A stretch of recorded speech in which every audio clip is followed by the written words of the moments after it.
The meeting room door slammed open with a thunderous bang, making everyone jump. I didn't even need to turn around to know who had just stormed in. The distinct click of designer heels against the linoleum floor and the overpowering scent of expensive perfume announced Eleanor Whitfield's arrival better than any introduction. As the self-appointed neighborhood watchdog and homeowners association secretary, Eleanor never simply entered a room, she made an entrance. "This is absolutely unacceptable," she declared, waving a manila folder stuffed with what looked like photographs.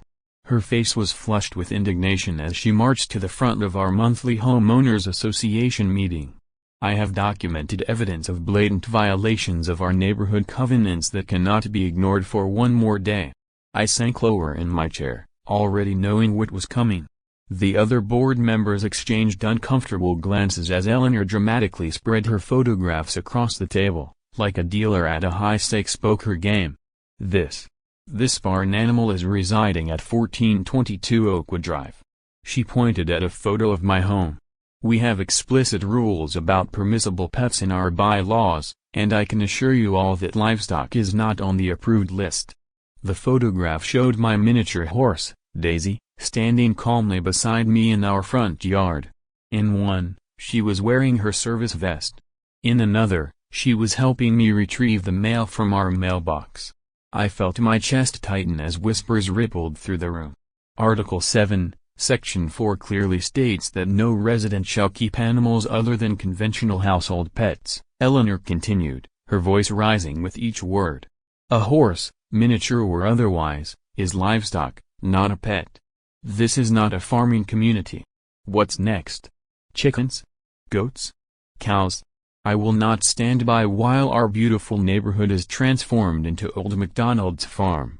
Just as I was about to defend myself, our HOA president, Mr. Harrison, cleared his throat.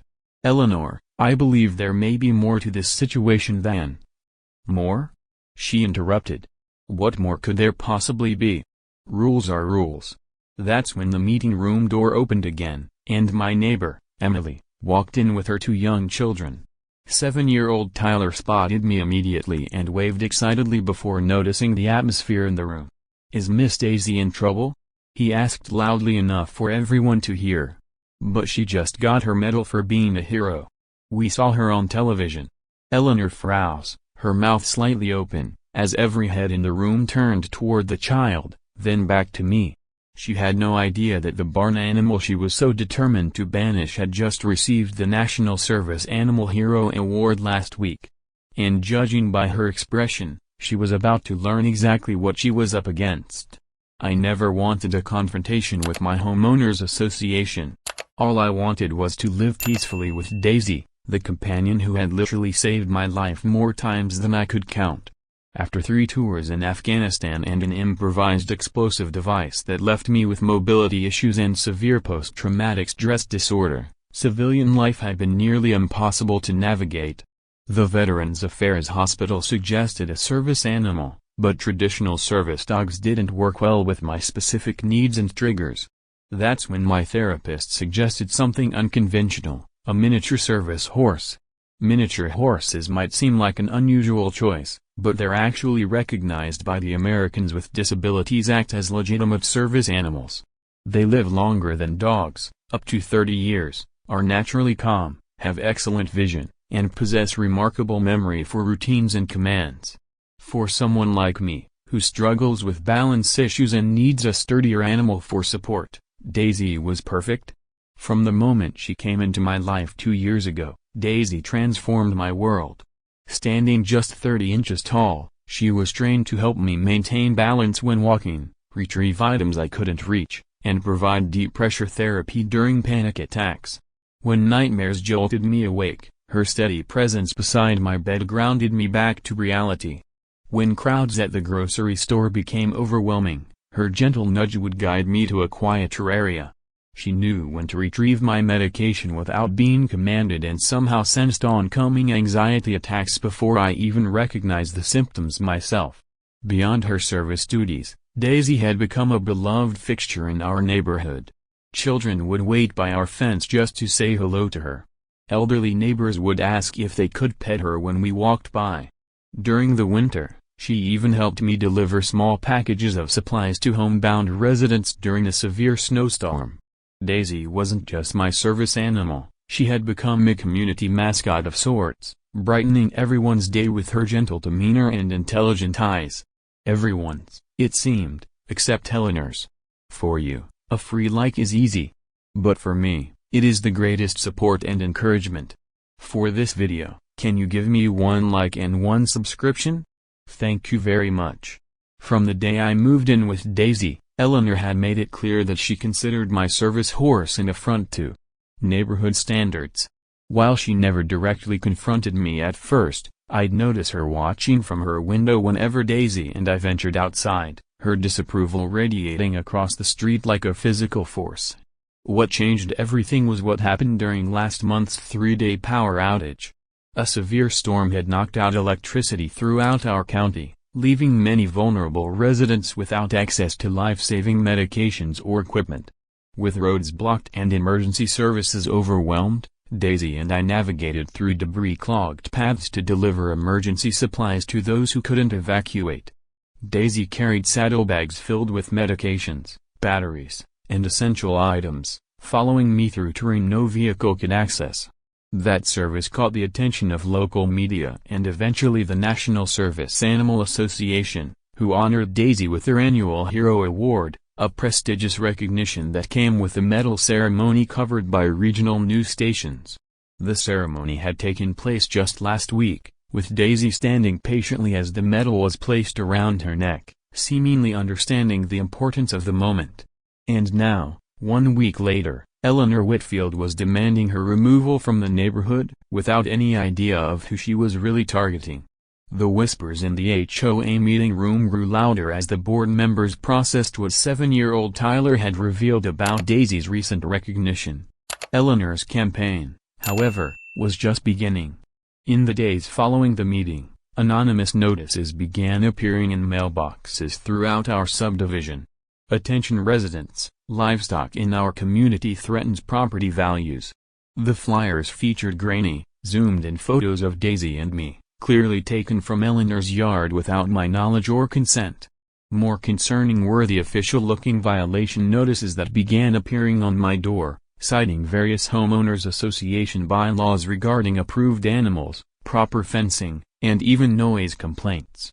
Though Daisy made virtually no sound compared to the numerous dogs in the neighborhood, each notice was signed by the HOA board, but Mr. Harrison later confirmed he knew nothing about them.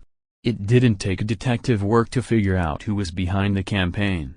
The situation escalated when Eleanor began cornering other residents during her daily power walks, clipboard in hand, seeking signatures for a petition to preserve neighborhood standards. She stationed herself near the community mailboxes each afternoon, approaching anyone who would listen with carefully crafted tales about unsanitary conditions and dangerous animals roaming the streets. "I saw your flyer," I said when I finally confronted her one morning as she was placing another notice on my door. I held up the documentation that certified Daisy as a legitimate service animal. "I think there's been a misunderstanding. Daisy is a federally protected service animal under the Americans with Disabilities Act. The Homeowners Association can't legally force her removal." Eleanor barely glanced at my papers. "Those rules are for real service animals, not pets that people are trying to pass off as medical necessities." She gestured dismissively toward my yard, where Daisy was quietly grazing in her designated area. "That is a farm animal, plain and simple. If we allow this exception, what's to stop the Johnson family from claiming their daughter's pet rabbit is emotional support, or the Garcias from bringing in a therapy goat? Rules exist for a reason. Daisy isn't an emotional support animal. She's a fully trained service animal who performs specific tasks related to my disability," I explained, trying to keep my voice level. "The Americans with Disabilities Act specifically recognizes miniature horses as service animals. I can provide you with the full legal documentation and her certification if that would help." "I don't need to see more paperwork," Eleanor sniffed. "The bylaws clearly state." "Federal law supersedes homeowners association bylaws," I interrupted gently. "I'm happy to attend the next meeting to explain Daisy's role and her training, but she's not going anywhere. She's essential for my daily functioning." Eleanor's eyes narrowed. "We'll see about that. I won't let this neighborhood turn into a petting zoo because of one person's preferences." She turned on her heel and marched back to her immaculately landscaped home across the street, leaving me standing there with the violation notice crumpled in my hand. Over the next 2 weeks, the situation deteriorated further. Signs appeared on the community bulletin board warning parents to keep children away from unsafe animals. The HOA social media page suddenly featured articles about zoonotic diseases and property devaluation caused by inappropriate pets. All of this occurred while Daisy was receiving congratulatory messages from across the country for her Hero Award service. Then the certified letter arrived. The envelope bore the letterhead of Whitfield, Morgan, and Associates, attorneys at law, a convenient connection through Eleanor's husband. The letter stated in no uncertain terms that I was in violation of community covenants and that legal action would be pursued if I did not remove the livestock animal from the premises within 30 days.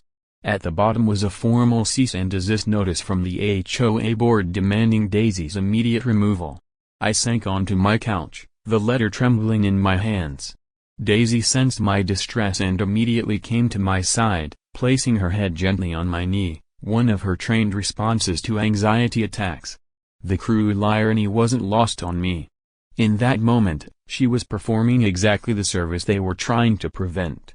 For the first time since moving to the neighborhood, I seriously considered leaving. The thought of a drawn-out legal battle exhausted me, both financially and emotionally.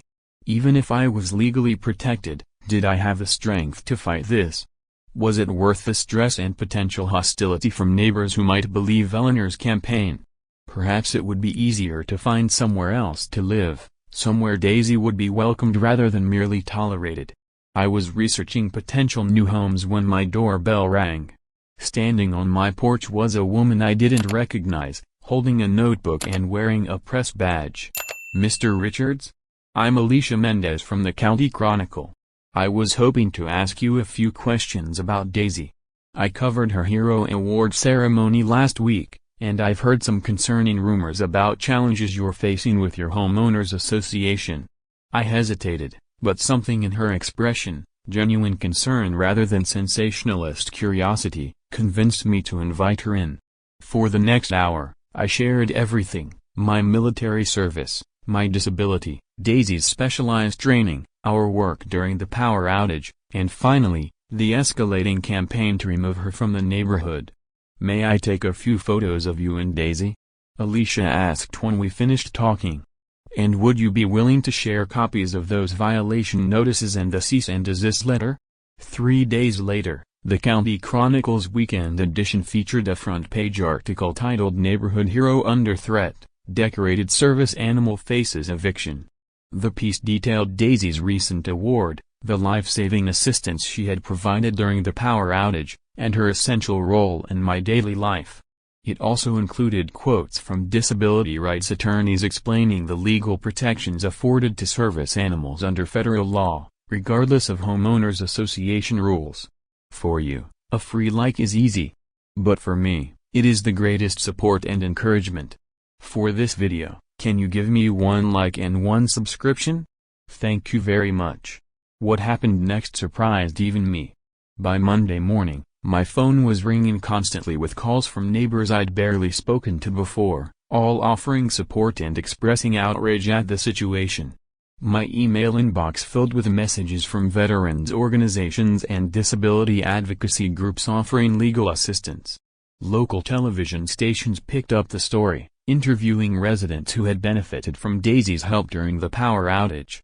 "She carried my mother's heart medication to our house when we couldn't get out," one elderly resident told a reporter. "How can anyone call an animal like that a nuisance?" The story spread across social media, with the hashtags #DaisyTheHero trending in our region. People began driving by our house, honking and waving supportive signs.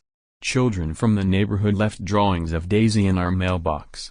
Even Mr. Harrison, the HOA president, called to privately assure me that he had never approved the cease and desist letter and that an emergency board meeting had been called to address the situation.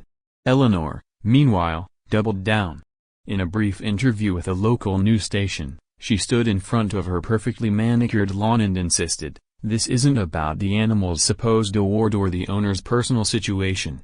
This is about maintaining standards and following rules that every resident agreed to when they moved here. If we start making exceptions, where does it end?" But her position was crumbling. Several board members publicly distanced themselves from the cease and desist letter, claiming they had never authorized it. Neighbors who had signed her petition began requesting that their names be removed. Even her most reliable allies grew quiet as public opinion solidified against her stance. The emergency HOA meeting was scheduled for Thursday evening, and unlike typical HOA gatherings that struggled to achieve minimum attendance, this one had to be moved to the community center to accommodate everyone who wanted to attend. As Daisy and I walked in, wearing her service vest and the Hero Award medal around her neck, the room erupted in applause. Children approached to pet her, and even residents I'd never spoken to offered encouragement. The only conspicuously empty seat was beside Eleanor, who sat rigidly at the front, her face a mask of determined composure. Mr. Harrison called the meeting to order and explained that the board would be voting on two items: first, to formally retract the cease and desist letter issued to me, and second, to amend the HOA bylaws to explicitly acknowledge that service animals protected under the Americans with Disabilities Act, including miniature horses, were exempt from pet restrictions. Before the vote, residents were invited to speak. I listened as neighbor after neighbor stood to support Daisy's presence in the community. The retired nurse who lived 2 doors down described how Daisy and I had delivered her medication during the power outage when her oxygen machine was running on a backup generator. Parents spoke about how their children had overcome their fear of animals through gentle interactions with Daisy. Veterans expressed solidarity with my situation and the importance of service animals in recovery. When it was Eleanor's turn to speak, she approached the microphone with a folder of documents. "I understand that emotions are running high," she began, her voice tight but controlled. "But homeowners associations exist for a reason. Our covenants protect property values and maintain the standard of living we all expect. Once we start making exceptions, it's the law," interrupted Mrs. Guzman, an elderly resident who rarely spoke at meetings. Murmurs of agreement rippled through the crowd. Eleanor attempted to continue, but her words were drowned out by the growing restlessness of the audience. After a few moments of trying to regain control, she returned to her seat, her lips pressed into a thin line. When the vote was called, the outcome was unanimous. Even the board members who had initially sided with Eleanor voted to retract the cease and desist letter and amend the bylaws. As Mr. Harrison announced the results, the room broke into applause again. Neighbors patted my shoulder and bent down to praise Daisy, who stood calmly amid the commotion, seemingly understanding that she had been accepted at last. Eleanor didn't wait for the meeting to officially adjourn. She gathered her belongings and walked stiffly toward the exit. As she passed our row, she paused briefly, looking down at Daisy with an unreadable expression.